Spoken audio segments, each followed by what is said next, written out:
ఇది రెండో పెళ్లి. కానీ ఇది జరగాలంటే నాకు కొన్ని కండిషన్స్ ఉన్నాయి. పాయింట్ నెంబర్ 1, మనిద్దరి మధ్య ఏ రకమైన సంసార బంధం ఉండదు. సారీ,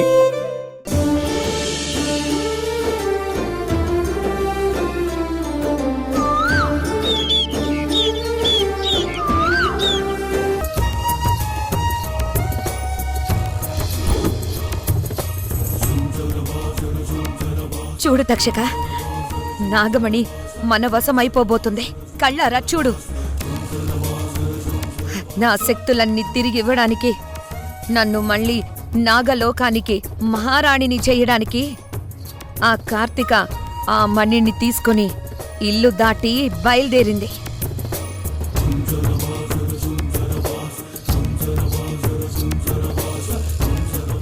ఇక నన్ను అడ్డుకునే శక్తి ఈ భూప్రపంచంలో ఎవ్వరికీ లేదు తక్షక, ఎవ్వరికీ లేదు.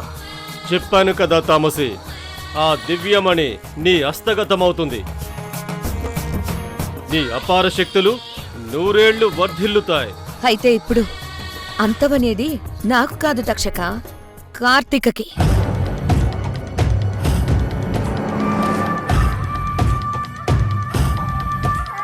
ఈ పౌర్ణమి రాత్రితో ఆ కార్తిక ఆయుష్కే శాశ్వతంగా మృత్యుముద్ర పడబోబోతుంది.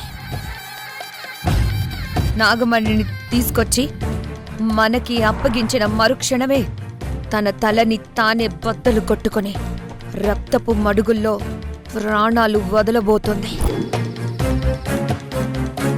ఈ రాత్రి ముగిసేలోపు ఆ కార్తీక శరీరం శవమైపోతుంది.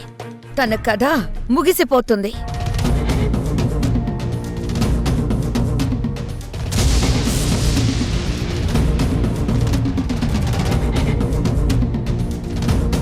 తక్షక, అదిగో మన కాల సర్ప బంధంలో చిక్కుకొని మతి కోల్పోయిన ఆ మానవ కీలుబొమ్మ వస్తోంది.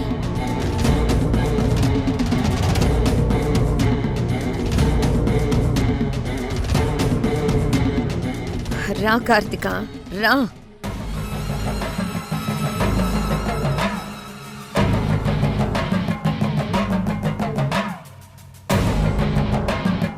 చూస్తావేంటి కార్తిక, ఆ దివ్యమణిని నీ హస్తాలతోనే మకుటంలాగా నా నెత్తిమీద పెట్టు.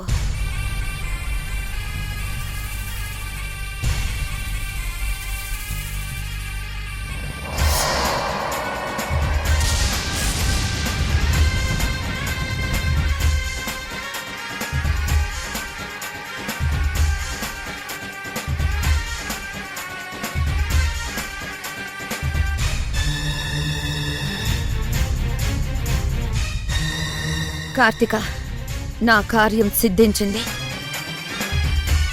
ఇక ఈ దేహంతో నీకు నూకలు చెల్లాయి. ఇప్పుడే ఈ క్షణమే ఇక్కడి నుంచి ఉత్తర దిశ వైపుకి వెళ్ళిపో. అక్కడ ఒక రాయి ఉంటుంది. ఆ రాయికి నీ తల కొట్టుకొని రక్తం చిందిస్తూ చచ్చిపో.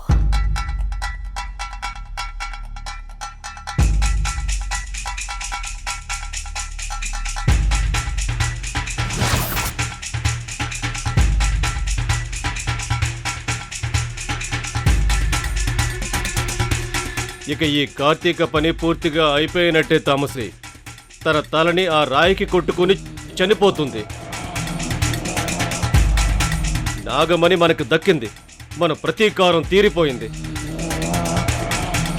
మనమిద్దరం ఇప్పుడే ఈ క్షణమే సగర్వంగా మన దివ్యలోకానికి ప్రయాణమవుతున్నాం.